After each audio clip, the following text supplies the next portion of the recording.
What's up, Underground family, my brothers and sisters? I am David Pavkovich from Soul Lift. We're just outside of Pittsburgh, Pennsylvania, probably 30 to 40 minutes in Beaver County, Pennsylvania. Anyway, I wanted to make this video for you guys for a couple of reasons, and one is to kind of highlight the Underground family, the certification, and a testimonial for Zach. The second reason was I see a lot of new guys coming in and a lot of questions being asked, and maybe some younger guys who aren't sure if they want to open a gym or have opened a gym, just not sure what to do. I guess a third reason would be because this is something that I wish that somebody would have done previously. I mean, Zach has done his gym tour and stuff like that, but I wish more people would kind of get into this and tell their story. My story begins, I guess, 3-4 years ago,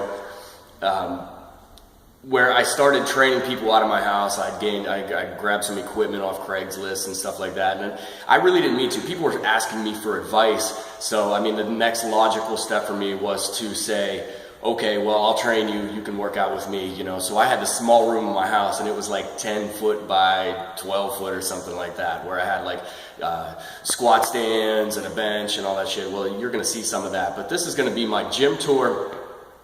And back then, I had no intention on making this a business. I didn't know that I wanted to be a gym owner. I didn't know that I wanted to be a trainer and stuff like that.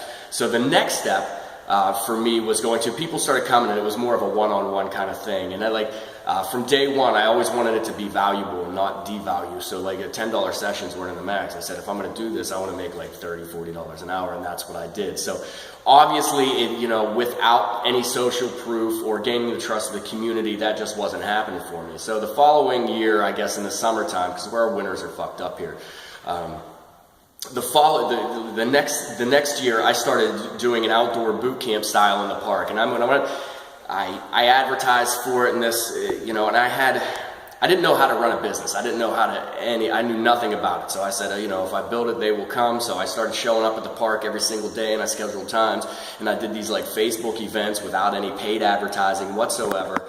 And people would show up here and there, but it wasn't like an organized thing.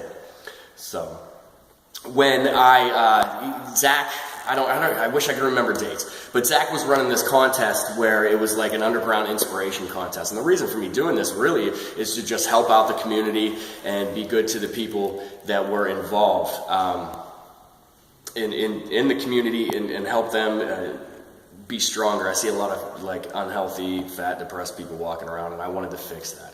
So anyway, Zach was running the inspiration contest. I happened to be, along with Mike Vertucci, one of the winners of that contest. So we flew down to Texas to Red Black Gym and CrossFit Central and got to hang out there for the weekend and complete our certifications. Now, the biggest part of this was the business for me, because when I left there, I knew exactly what needed to be done. So I started gathering social proof, and I started really making my business tight and trying to learn more about it instead of just half-assing it and trying to put it together from just guesswork. So now I have this giant underground family behind me, and any questions I had. Alright, so I had a huge underground family behind me, and now I can ask any question I want and try to get some answers. So that still wasn't I have no business sense whatsoever. So the training I kind of had under control. I like my ways, but you're always going to experiment and learn new methods and implement things into the way you do things. But the business-wise, I didn't know shit. So I started, my outdoor boot camp started growing to 30 people. And here's a really valuable lesson. Make sure you're getting the permission of whatever community you're in if you're going to start an outdoor boot camp in the park. Because our first location we got kicked out of. So I was struggling to find a new location with these people signed on for 4 and 5 weeks at a time. I struggled to find a new location. I did make it happen fairly quickly, and nothing was really interrupted.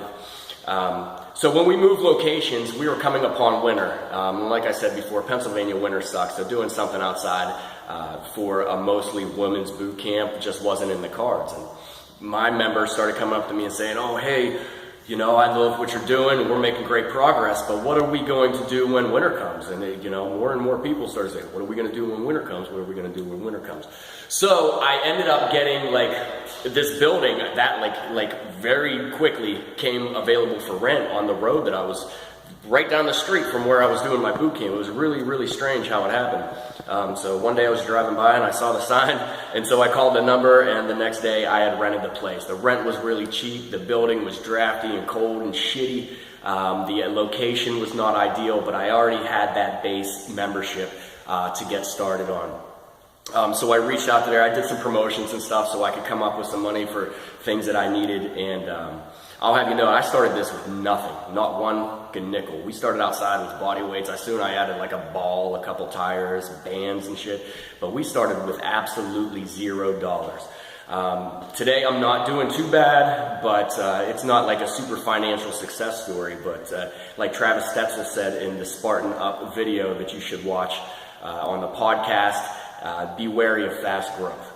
So where are we? Yeah, the building was shitty. It had these tile floors, half of it was cracked. The basement, was moldy in the place, so it kind of had a funky smell to it and shit. And I had no flooring, this and that, And but lo and behold, for like a year and a half, 2 years, it worked. I made do with exactly what I had. And anytime I needed anything, I reached out to my underground family. I reached out to Zach or other guys that I knew that were running businesses and said, what should I be doing here? One of the best tips of advice, and I wish I could remember who gave it to me, but thank you. But cleanliness. Make sure your gym is spotless if you're going to do something like that, because people take notice of that stuff. So I wanted to give you a real quick. I'm skipping a part of the story here. So after a year and a half of that, growth was stagnant. We were running pretty well, and I was making the bills, things like that. But growth was really stagnant at a point where I started looking for a new location. I wanted a place with more foot traffic and a lot more exposure. So down the road, one of our former clients is a real estate agent, and she found this place down the road for us in a plaza. We made it happen. We did a bunch of negotiating on the rent and stuff. So if you're thinking about that too, make sure that you find a good real estate agent who's not afraid to negotiate with the owner on price. So we made that happen. And once again, it was a big scary move, because at this point, if it didn't work out, I would lose everything. But lo and behold, You may have noticed that I changed my clothes and trimmed my beard. That's because I ran out of batteries earlier, and so I've been home and rushing around. I think I left off where we have been open about 3 months now, and we have done nothing but grow. So it's been a really, really good thing. We get a lot of walk-in business from it, but I guess the whole moral of the story is your butthole might be a little tight, taking these big chances at first, but go ahead and do it. But make sure that you're ready to do it too, because if you're not, and the threat is there, and it's real to lose everything, make an educated decision. There's no just jump in with both feet and pray that you don't break your legs like I did. The good thing for me, like I said before, is we started this with absolutely nothing.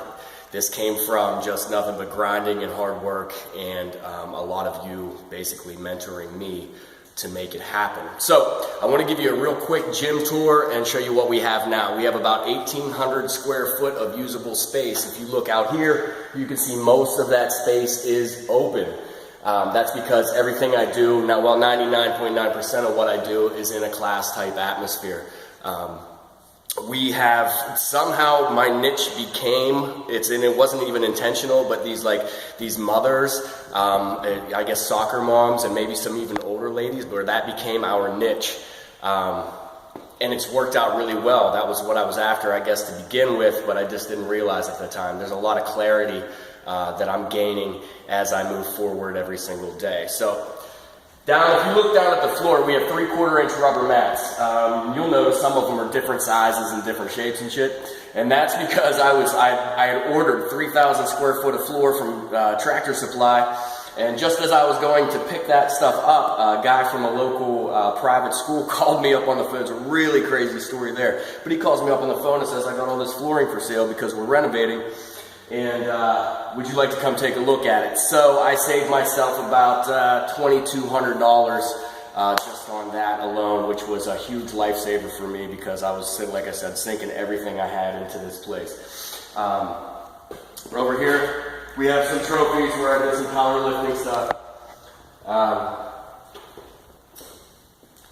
a wide variety and array of, I guess it's not that wide, foam rollers, balls, shit like that. We have some mats for soft knees.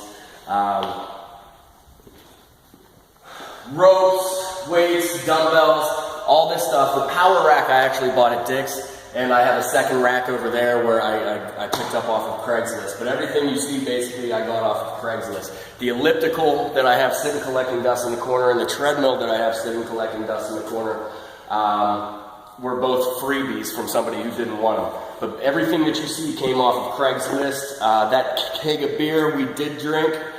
And I picked up a couple of tires from these tire yards. One thing that you don't really see, you don't see too often when you have a giant area rug sitting somewhere in the gym. But that inspiration came to me from one of my I don't even want to say personal heroes, but one of my mentors and somebody I really respect is Chip Conrad. I like the way he flows on that, and I play a lot on that as well.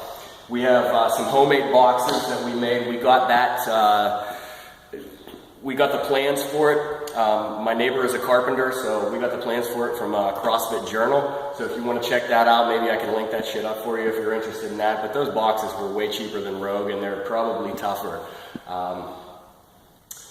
I got my Christmas Abbott poster way over in the corner because we love you, Christmas. We have rings. Not everybody plays on the rings. But I do, and there's a select few of us, and we incorporate it in there. There's a lot of empowerment that goes on, and like self-esteem issues with these mothers that I work with primarily, like I said, and to do things that they had never thought they'd done and play with these toys like the tires and slinging around barbells and dumbbells and stuff. It makes them feel super good about themselves and motivates them to work harder to see what else they can do. So keep that in mind. Like I said, this is all sparse stuff, and it's all stuff that we picked up off of Craigslist. I started this with nothing. And it's not like we have a huge variety of toys and stuff, but everything in here has its use and it has its purpose, and we get it. You don't need, like I tell people, like if you know what you're doing, you can get ripped with a rock in the yard. You don't need a bunch of fancy equipment and shit. I continually add to this as I bring in more money, but you know, this has been a passion. It's been a struggle. Like there's physically blood in here. If you look at the ceiling, there was a lot of sweat, blood, and tears in here. I mean, there's 30 gallons of paint just on the ceiling alone because it was a shitty white. When we moved into this building, the place was a shithole. The previous leasee or renter or whatever had just came in the middle of the night because he was feuding with the landlord and stripped the place. He took the lights. But anyway, you know, I hope this is a slight testament that what can be done with nothing, a slight testament to, maybe even a larger testament to what can be done under the tutelage of this Underground Strength family and Zach Evanesh. So all you have to do is take action on the advice that is given. So if you're going to ask a question, be prepared for the answer and be prepared to take action on it. It's massive action. Another thing that's kind of missing there is that fast action too. So don't sit and think about it. Don't stir about it. You can always fix it as you go. So that's all I got, and I hope you enjoyed my gym. So talk to you soon, Underground family. Love you. I made a little lounge area for our people that actually gets used quite a bit.